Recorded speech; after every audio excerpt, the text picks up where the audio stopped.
ये क्वेश्चन कुछ दिनों में बहुत आया कि स्टार सीड कौन है, कैसे समझे और क्या क्या लक्षण होता है। तो मैंने सोचा एक वीडियो बना दिया जाए, ऑडियो। मैंने जितना समझा है स्टार सीड के बारे में, पहले तो आपको यूनिवर्स समझाते हैं, कुछ चीज़ों के थ्रू आपकी जागृति हो ही जाती है। दूसरा चीज़ ये है कि ज़्यादातर जो स्टार सीड हैं वो अनुभव करने आए, सेवा और अनुभव। मतलब उन्होंने प्रेम की वशीभूत होकर ही ये डिसीजन लिया था कि इधर आएंगे, वो हेल्प करेंगे, मतलब सेवा करेंगे, और बाकी वो खुद का अनुभव भी बढ़ाएंगे। इसी कारण से स्टार सीड आए। जब अर्थ की जो ग्रिड है, मार्कावी ग्रिड, वो जब हैक हुआ था, मतलब एक सीधा ट्रायंगल, एक उल्टा ट्रायंगल, वो एक मरखाबा मतलब एक 6 पॉइंटेड स्टार बनाते हैं। एक बनता है पुरुष तत्व से, एक बनता है स्त्री तत्व से। तो वो एक टाइम टूट गया था क्योंकि डार्क फोर्स ने जो पुरुष तत्व हैं ग्रिड का, उसको हैक कर लिया। इसीलिए उस टाइम से बहुत ज़्यादा जो दबाया गया है लेडीज़ को, इसीलिए। तो मैं उस बात पर नहीं जाती। अभी क्या हुआ, जो हमारी मूल स्टार गेट था 4, एक था ईरान पे, जिसको ब्रह्मा की आप स्टार गेट कह सकते हैं, उसका नाम है गोल्डन ईगल। दूसरा एक है जो है अफ़गानिस्तान में, मतलब अफ़गानिस्तान का जो मरुभूमि है उस पे, उसका फॉक्स कहते हैं उसको। और तीसरा जो है हमारी कैलाश पर्वत जिधर रहते हैं उधर ब्लू यूनिवर्स का, मतलब सीब्लोक की यूनिवर्स का, उनको आप बोल सकते हैं, उनकी नाम है ब्लू बुल स्टार गेट। और एक है आयरलैंड में जहाँ बर्फ़ है, उधर सबसे पावरफुल जो स्टार गेट उधर है वो है 16 डायमेंशन का। तो ये सारे स्टार गेट बंद कर दिया गया क्योंकि ये स्टार गेटों से हमने देखा है कि महाभारत में, रामायण में, कि कितना लोग इधर आते थे, देवता। हमने देखा जब राम जी की शादी हुई थी तो कितना देवता आए थे। ठीक है, ऐसे मतलब वो सारी लोग एलियंस ही तो थे, अलग ही तो थे, क्योंकि वो अर्थ की नहीं थे। जो अर्थ की नहीं है तो वो अर्थ के लिए एलियन ही हैं। गंधर्व, यक्ष, कृतिका, ये सब लोग आते थे, अप्सराएं, हम लोगों के साथ अपना इन्फॉर्मेशन शेयर करते थे, अपना ज्ञान हम लोगों को देते थे और हमारा ज्ञान वो लेते थे। बट ये सब कुछ बंद हो गया एक टाइम, 60,000 साल पहले, 75,000 साल पहले। उसके बाद, मैं बहुत शॉर्ट में इधर बोल रही हूँ, उसके बाद 60,000 साल पहले एक पेलेडियन बर्थ कॉन्टैक्ट हुआ कि अर्थ की एसेंशन के लिए स्टार सीड आएंगे और उसमें बहुत सारी डीएनए को मिक्स कर करके एक एक स्टार सीड को इधर लाया जाएगा। और वो लोग खुद जागेंगे और खुद जाग के और ह्यूमैनिटी को जगाएंगे और ह्यूमन रेस को आगे लेकर जाएंगे, अर्थ को 5 डायमेंशन में जाने में हेल्प करेंगे, सेवा करेंगे। तो मेन 3 टाइप का बर्थ कॉन्टैक्ट हुआ। हो सकता है अलग अलग स्टार सीड आए, बट मेन 3 इधर बर्थ कॉन्टैक्ट हुआ, जो एक है Indigo type 1, Indigo type 2, Indigo type 3। इसको आप इंडिगो चाइल्ड, टाइप 2 को, टाइप 1 को आप, टाइप 3 को आप बोल सकते हैं इंडिगो चाइल्ड, टाइप 2 को आप क्रिस्टल चाइल्ड बोल सकते हैं, और टाइप 3 को आप डायमंड चाइल्ड भी बोल सकते हैं। अलग अलग लोग अलग अलग चीज़ बोलते हैं, बट मेन यही है। जो टाइप 3 आए, उन्होंने इतना ज़्यादा कार्मिक चीज़ लिया था अपने ऊपर, मतलब वो बहुत ब्रेव सोल थे और बहुत पावरफुल थे। वो आए बहुत ज़्यादा अंधकार को क्लीन करने के लिए, और उन्होंने बहुत लोगों का, क्योंकि उसके पहले अर्थ के आसपास में एक सोल कैचर बैठा दिया गया। तो लोग जाते थे, मरते थे और उनको बोलता था आपकी कर्मा है, फिर से जाओ। ठीक है, तो वहाँ से निकलने के लिए लोगों को इन्होंने अपने ऊपर 15-20 लोगों का कर्मा ले लेकर आए कि आपको मुक्त करते हैं और हम भुगतते हैं। ऐसे 70 में आए, 80 में आए बहुत इंडिगो चाइल्ड्स जिनके ऊपर बहुत ज़्यादा कर्मा था। आए तो बहुत थे, बट बहुत लोग गुम भी हो गए क्योंकि बहुत लोगों ने आत्महत्या भी कर ली। इतना ज़्यादा डार्क नेगेटिविटी।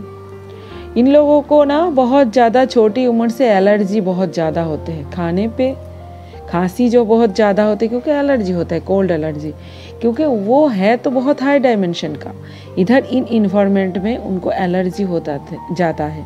ये सब फूड इतना डेंस है, चीज़, अर्थ इतना, इन्वायरमेंट इतना डेंस है, तो वो हो जाते हैं बहुत ज़्यादा उनका प्रॉब्लम।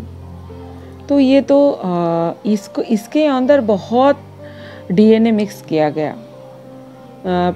जो भी पैलेडियंस हैं, एंड्रोमेडन है, आर्कचूरियन है, लायरन है, लिमोरियन है, और आपका जो है ब्लू रे हैं, बहुत ज़्यादा सारी यूनिवर्स से लोग आए।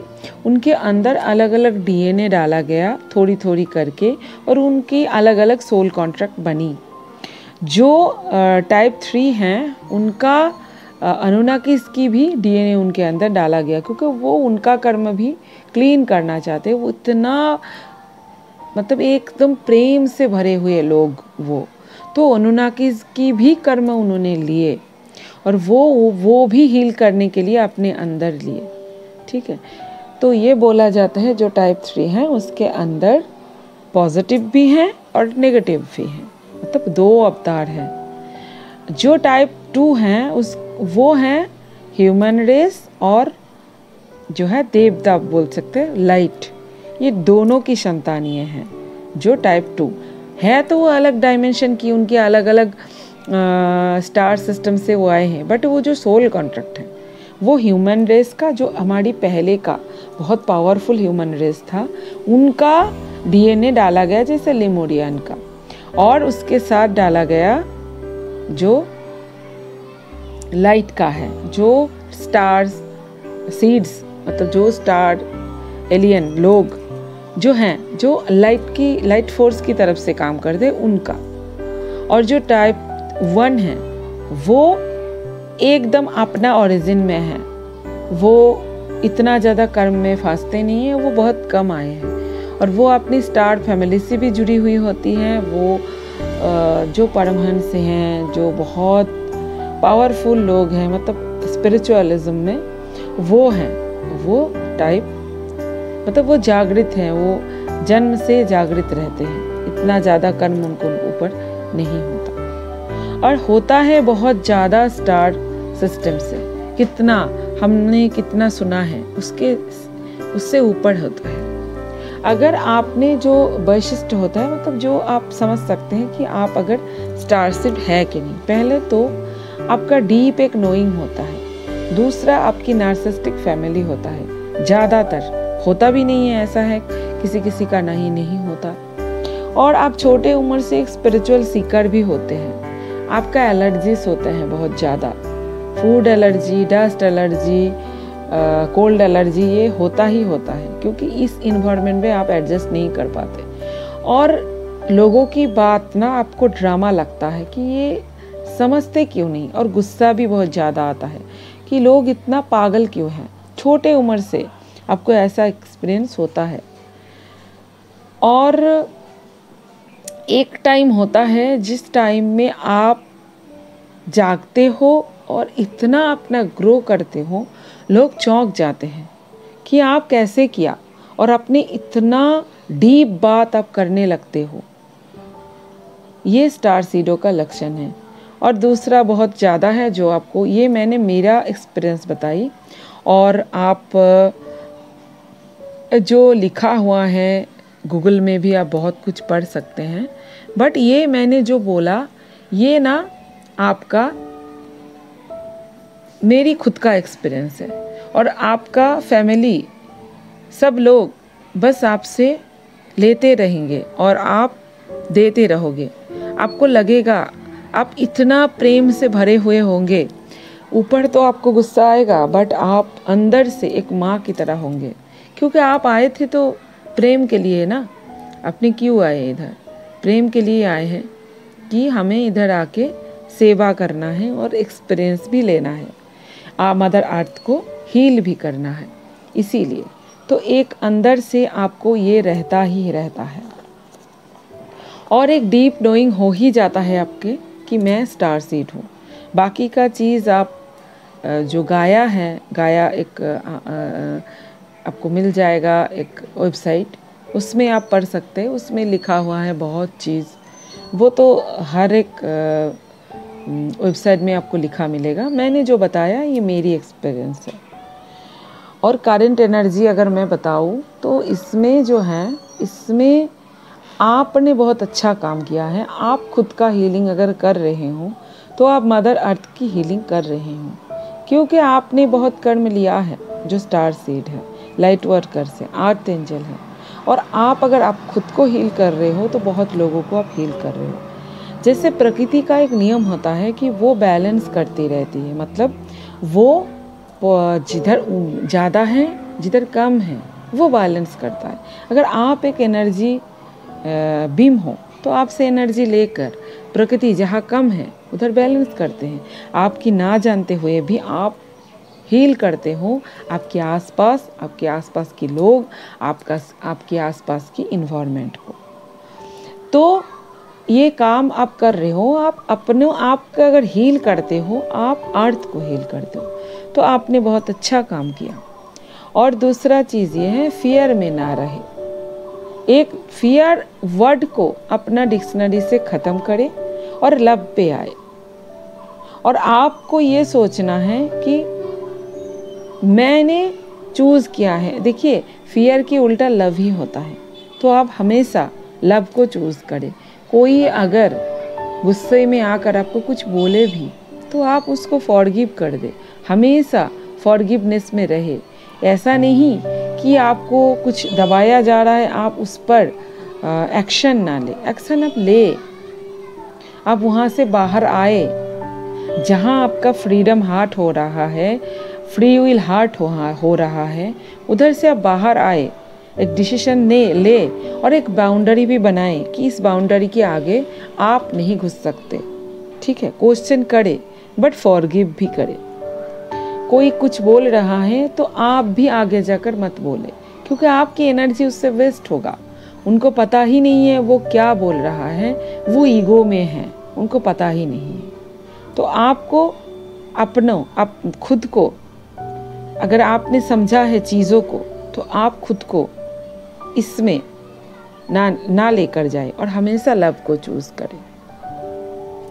अफर्मेशन करते रहे, क्योंकि आपकी कॉन्शसली आप जो भी बोलते हैं वही एक, क्या बोलूँ, पूरा दिन में आपने जितना बात कहा, ज़्यादातर अगर नेगेटिव करते हैं तो आपको आपकी सबकॉन्शस जाके रात में नेगेटिव चीज़ ही एब्जॉर्ब कर लेती है। तो आप जब विश्राम के मोड में होते हो तब आपको उस तरीके का ड्रीम भी आती है, क्योंकि आपने जो लिया है वही सबकॉन्शस में आप देते जाते हो। तो आपको हमेशा ना पॉजिटिव चीज़ सोचना है और अंदर एक फील रखना है कि मैं अभी हूँ, और अभी मेरी आँख है, मेरे हाथ हैं, मेरी पैर है, मेरी माथे के ऊपर पंखा चल रहा है, मेरी एक घर है, तो मैं बहुत अच्छी हूँ। तो आप इस प्रेजेंट मोमेंट में अपने आप को खुश देख सकते हो। कितना लोगों के हाथ नहीं है, पैर नहीं है, आँख नहीं है, उनके ऊपर छत नहीं है, खाना नहीं मिलता, मुझे मिल रहा है, मैं बहुत खुश हूँ। और ग्रैटिट्यूड पे करें हमेशा ग्रेट नेचर को और इन्फिनिट क्रिएटर को, मतलब गॉड को, डिवाइन को हमेशा ग्रैटिट्यूड पे करें। हमेशा उनकी जो आशीर्वाद है उसको गोने, ना कि जो अभिशाप है, जो कष्ट है उसको गोने। उसको गोनना छोड़ दीजिए, जो आशीर्वाद है उनको गोने। अफर्मेशन करते रहे, अलग अलग अफर्मेशन कर सकते हैं। मैंने 369 का एक अफर्मेशन दिया था। मैं अगर हो सके तो मैं इस ऑडियो वीडियो की जो पिन कमेंट होंगी उसमें मैं वो अफर्मेशन डाल दूँगी। वो अफर्मेशन आप प्रैक्टिस करें और एक अफर्मेशन आप हमेशा बोल सकते हैं, आई चूज़ लव। अगर आप लव को चूज़ कर रहे हैं तो आप 5 डायमेंशन को चूज़ कर रहे हैं, क्योंकि वो लव की दुनिया ही है। ठीक है। और हमेशा अपनी ग्राउंडिंग भी करते रहे। अगर आप ग्राउंडिंग करते रहोगे तो आप हमेशा अपना ईगो को संभाल पाओगे। कुछ भी अगर लोग जान जाते, मैंने जो सीखा है गॉड से, मैं ये डेली खुद को याद दिलाती हूँ। मेरी हाथ में एक पानी की पाइप है और पानी तो दे रहा है कोई और, मैं सिर्फ पकड़ा हुआ हूँ और मुझे बस यही दिया गया कि आप पकड़ो। ये भी मेरे लिए बहुत एक ऑनर की चीज़ है कि मुझे ये पानी पकड़ने के लिए दिया गया है। बस जिस दिन पानी बंद हो जाएगा मैं भी नहीं दे पाऊँगी। ये चीज़ है कि वो दे रही है और ये चीज़ आप डेली खुद के लिए अंदर लाए और अपना ग्राउंडिंग करे। मिट्टी में जाकर खड़ा हो और आई ग्राउंड नाउ ये बोले और अपने आप को फील करे कि आपके पैर से एक कुछ बन रहा है और आप जाके मतलब एक वो ट्री के रूट के तरह बन रहे हैं और वो जाके अर्थ की कोर से जा रहे हैं, मैच हो रहे हैं। तो आप ग्राउंड होते रहोगे और पूरा नेगेटिव एनर्जी आप ये सोचे मेरी जो भी वेस्ट चीज़ है जो मुझे सूट नहीं करता वो सब कुछ बाहर निकल के अर्थ में चला जाए। ऐसे आप ग्राउंड करना है। डेली आपका कॉर्ड कटिंग करना है दिन में 2-3 बार। इसमें आप सेलेनाइट स्टोन भी यूज़ कर सकते हैं। आप बोल के भी कर सकते हैं और सेलेनाइट स्टोन को अपने सराउंडिंग घुमा के भी आप कट ऐसे बोल के जो है कट कर सकते हैं। वो नेचुरल वन में मिल जाता है, बहुत कम 200 या 220 में आपको मिल जाता है। अच्छा, और स्टार सीड के लिए मैं एक चीज़ कहूँगी, आपने विष पिया है, अभी आपके लिए अमृत है, क्योंकि आप कितना ब्रेव सोल हो आपको पता ही नहीं है। आपने कितना कुछ सैक्रिफाइस किया है, कितना सेवा भाव से प्रेम भाव से इधर आए हैं। तो आप अपने आप को कभी ये नहीं मानना है अपने आप को कि मैं बहुत ख़राब थी, मैं बहुत कष्ट में थी, मेरी घर वाले ऐसे हैं जो नार्सिसिस्टिक। ऐसे क्यों दिया गया? आपने चूज़ किया है ऐसा कि आप स्पिरिचुअल बने। ठीक है, अगर वो नार्सिसिस्टिक नहीं होते घर वाले, वो आपकी हर एक चीज़ों में आपको नहीं जाने देंगे, वो पीछे से पकड़ेंगे, टांग खींचेंगे। बट आप जाना, आपकी स्पिरिचुअलिटी की कोई भी मार्ग पर आप मत सुनना। ये चीज़ आपको मिला है एज ए गिफ्ट और आप बहुत ब्रेव सोल हो। मैं आपके लिए मेरी तरफ से वाइट लाइट सेंड करती हूँ और आप सबके लिए बहुत प्यार है, बहुत ज़्यादा प्यार है। 12D सिल्ड के बारे में मैं एक चीज़ बोलना चाहती हूँ। देखिए, ये सिल्ड आपको क्या बुलाती हैं कि आप गॉड हो, आप सार्वभौम हो, आप फ्री हो। यही तो हम बोलते हैं ना। और हम सब एक हैं। हम जब अर्थ की कोर से मिलते हैं तब क्या होता है, हम सबके लिए प्यार फील करते हैं, क्योंकि हम वननेस की एनर्जी में आते हैं। दूसरा चीज़, इसमें आपका प्रोटेक्शन होता है, ग्राउंडिंग होता है और आपका मरखाबा भी एक्टिवेट होता है। और आपका जो दसम चक्र है, जो पैर के नीचे का जो चक्र है, अर्थ जिसको पृथ्वी चक्र भी कहा जाता है, वो एक्टिवेशन होता है। तो आपको पता है आप कितना कुछ इसमें कर रहे हो, मैं समझाती हूँ। और आप इसमें अर्थ की कोर से यूनिवर्स की कोर, मतलब अर्थ की जो हार्ट चक्र है, कोर है, उससे आप जुड़ते हो, अर्थ की स्टार से। और किससे जुड़ते हो?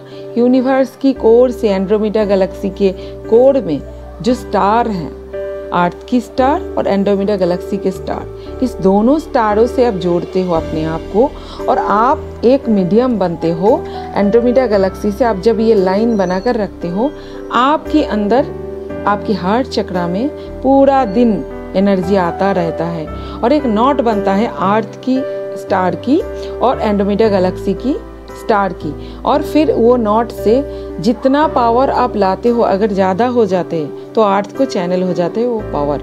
मतलब आप ना जानते हुए भी अर्थ को हीलिंग करते हैं इस मेडिटेशन के द्वारा, इस 12D सील्डिंग के द्वारा। और एक चीज़ है कि जो पैलेडियन बर्थ कॉन्टैक्ट हुआ, क्यों हुआ? 1.5 lakh star seed light worker या जो भी हैं अर्थ एंजल अगर अपना मरखाबा, अपना पृथ्वी चक्र एक्टिवेट कर लेंगे, जो 10th चक्र हैं, तो अर्थ की मरखाबा फिर से बन जाएगी। और ये जो स्टार गेट है ना, 4 मूल, ये भी खोल जाएगी। मतलब वो लोग आकर हमें फिर से हेल्प कर पाएंगे उनकी चीज़ देकर, और नेगेटिव बीइंग इधर नहीं रह पाएंगे। अर्थ की फ्रिक्वेंसी दिन प्रतिदिन क्यों बढ़ रहे हैं? क्योंकि स्टार सीड अपना 10th चक्र तक वो जा रहे हैं। वो 10th चक्र अगर तंत्रा में कहे, क्रिया योग में, तंत्रा में, वो है ब्रह्मांड की छोर। मतलब इसके बाद 10th की बाद है दिव्य जगत, मतलब सत्य है। यहाँ तो थॉट में है, यह तो क्रिएटर की, मतलब इन्फिनिट क्रिएटर की थॉट है। मतलब आप अगर सनातन धर्म में बोले तो ये करण सागर में महाविष्णु की स्वप्न है। बट ये जो 10 डायमेंशन है, इसके बाद 11वां डायमेंशन है, वो है आपका सत्य, जो सच में है, जो दिव्य जगत है। ठीक है, तो 10th चक्र जब एक्टिवेट, और चक्रा से डायमेंशन का भी रिलेशन है। अगर आपकी 10th चक्र भी एक्टिवेट होता है तो आप एबल होते हो, आपको जो स्पिरिचुअल गिफ्ट है वो आपको मिल जाए। क्योंकि जो आपकी अवतार सेल्फ हैं, उनकी जो भी उनकी पास वो है 17 फीट लंबा, उनकी 6 उंगलियां होती हैं और उनकी क्राउन रहती है, अलग अलग फ्रिक्वेंसी से बना हुआ है। मतलब वो क्रिस्टल ही है, हम उस डायमेंशन में इसको फ्रिक्वेंसी बोलते हैं। आपकी गले में भी आपकी गहने होती हैं।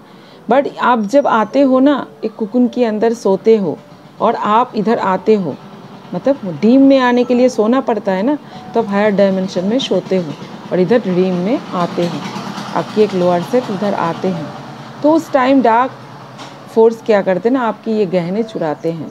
जब आप 10 तक पहुंच जाते हो, मतलब आपकी पृथ्वी चक्र एक्टिवेट हो जाती है, तो ये डार्क फोर्स को आपकी पूरी चीज़ लौटाना पड़ता है। क्योंकि अब आप जाके क्लेम कर रहे हो ये मेरा है, और डिवाइन बीच में आता है तो देना पड़ता है। और आपको पूरा साइकिक गिफ्ट जो भी आपकी हैं, ये आप बोल सकते सिद्धि आपको मिलते जाता है फिर। और ये चीज़ पहले 20 साल 30 साल लगता था मेडिटेशन करने से। जो लोग मतलब पहले भी करे, जो संत लोग, वो 30 साल में करते थे, अभी 6 महीने में ये चीज़ हो जाएगा। तो डेली आप ना ये 12D सील कर सकते हैं अगर आपको लगे। मैंने पूरा चीज़ समझा दिया, और इससे इसका कितना बेनिफिट है। और आप आर्ट को भी हीलिंग करते हैं ना जानते हुए भी, और फ्लो में बहते रहे। एक फ्लो में अपने आप को छोड़ दीजिए, कोई फियर नहीं है, प्रेजेंट मोमेंट में रहिए। अब तक मेरी ऊपर इंजेक्शन नहीं लगी, ये सोच आप अंदर डालिए। अगर लग भी गए हैं, आप बाद में जगे हैं, तो भी आपकी ये मैटर नहीं करती कि आपने इंजेक्शन लगाई। आपकी ये मैटर करते आप चूज़ क्या करते हैं। आप ड्रामा को चूज़ करते या लव को चूज़ करते हैं। आप 3D को चूज़ करते हैं, ये ड्रामा आपको पसंद है, या आप 5 डायमेंशन लव को आपको पसंद है। तो वो चूज़ ही आपको लेकर जाएगा। कर्मा डिसाइड नहीं करता। डिसाइड क्या करता है कि आपकी सबकॉन्शियस चूज़ क्या कर रहा है। और आप कॉन्शियसली जो चीज़ सोचते हो वही सबकॉन्शियस लेता है, और वही गामा फ्रिक्वेंसी यूनिवर्स में, मतलब क्रिएटर के पास भेजता है। तो आपको हमेशा पॉजिटिव रहना है, सरेंडर पेस में रहना है, ग्रैटिट्यूड में रहना है। ये सब बहुत हाई फ्रिक्वेंसी है। लव में रहना है, और फ्लो में बहता रहना है कि जो होना हो रहा है उसको होने दो। अभी मैंने ये डिसाइड कर लिया है, अब मैं एक्सरसाइज इसको करूँगी। अब प्रैक्टिस करो, कॉन्शियसली आपको प्रैक्टिस करना है, क्योंकि हमारी अभी माइंड बॉडी स्पिरिट एक लाइन में नहीं है, तो हमको हर एक चीज़ को रटना पड़ता है। तो इसीलिए अफर्मेशन का आपको करना पड़ता है। अब आप अफर्मेशन करें, अब हमेशा प्रेजेंट मोमेंट में रहे। जब भी आप कुछ काम कर रहे हो, अगर आपकी थॉट कोई अलग जा रहा है तो फिर से वापस लाइए और बोलिए मैं अभी ये काम कर रही हूँ, अभी ये कर लूँ, उसके बाद सोचूंगी। जो भी आ रहे हैं वो 2 घंटे बाद सोचूंगी। ये 2 घंटे करके अपनी थॉट को टालते रहिए और हमेशा जो काम कर रहे हैं उसको फोकस में लाइए। वो क्या होता है आपको पता है? वो होता है निर्विकल्प समाधि। मतलब आप काम करते हुए भी समाधि में हो, क्योंकि आप एक चीज़ पर हो। अगर आप कुछ लिख रहे हैं तो लिखाई में है, मेरी बेटा कहाँ है, मेरी बेटी कहाँ है, खाना बना कि नहीं बना, ये सब सोचना छोड़ दो। बस उस टाइम लिख रहे हो, आप भी नहीं हो, बस वो लिख रहे हो, वो चेतना है और कुछ नहीं है। वही एग्जिस्टेंस है कि आप लिख रहे हो, बस उसमें फोकस करो। यही तो मेडिटेशन है। जो सभी कल्प समाधि होती हैं उसमें आप आंख बंद करके रहते हो, आपकी बाहरी चेतना नहीं रहती। बट निर्विकल्प जो समाधि होते हैं, आप जागे हुए मेडिटेशन में होते हो। मतलब आप जो कर रहे हो, जिस टाइम कर रहे हो उस टाइम में हो, आगे की नहीं, पीछे की नहीं। मैं बोल रही हूँ तो इस बोलने पे हूँ, आगे पे नहीं। मैं भी प्रैक्टिस कर रही हूँ, मैं सिर्फ समझा रही हूँ। ऐसा नहीं कि मैं सब कुछ सीख गई हूँ, मैं भी सीख रही हूँ। सीखते सीखते आपको भी बोल रही हूँ मैं। तो ये चीज़ मैंने अपने ऊपर पहले मैंने खुद समझा। ये चीज़ ऐसा नहीं कि कहाँ से मैंने पढ़ कर मैं बता रही हूँ, नहीं, ये चीज़ मैंने खुद समझी और समझ के मैं बता रही हूँ। और ऐसा नहीं कि आपकी फोकस नहीं हटेगी, हटेगी, बट आप फिर से वो फोकस उधर लाइए। ये करते करते आप प्रेजेंट मोमेंट में रहना ही सीख जाएंगे और आपको कोई टेंशन, डिप्रेशन, कुछ चीज़ों के बारे में कुछ भी नहीं रहेगा। बस आप उस टाइम में रहेंगे। आप मेडिटेशन में क्या करते हैं? आपकी बॉडी नहीं है, कोई थॉट नहीं है, हम तो उसी को कल्पना करते हैं ना। समाधि, वही तो समाधि होती है। कुछ नहीं है, ज़ीरो है। मतलब इसको ही तो पाथलेस पाथ कहते हैं। तो हम पूरा ज़िंदगी को भी मेडिटेशन बना सकते हैं कि हम प्रेजेंट मोमेंट में रहेंगे। जो चीज़ हम कर रहे हैं बस उसी चीज़ों में घुस कर रहे हैं। तो इससे क्या होगा, आपकी फोकस भी बढ़ेंगे और वो चीज़ जो आप कर रहे हो वो बहुत ज़्यादा अच्छा होगा। आज के लिए इतना ही, और आगे मैं अगर कुछ बताना होगा तो फिर से वॉइस या ऑडियो या वीडियो डालूँगी। सबको बहुत बहुत प्यार।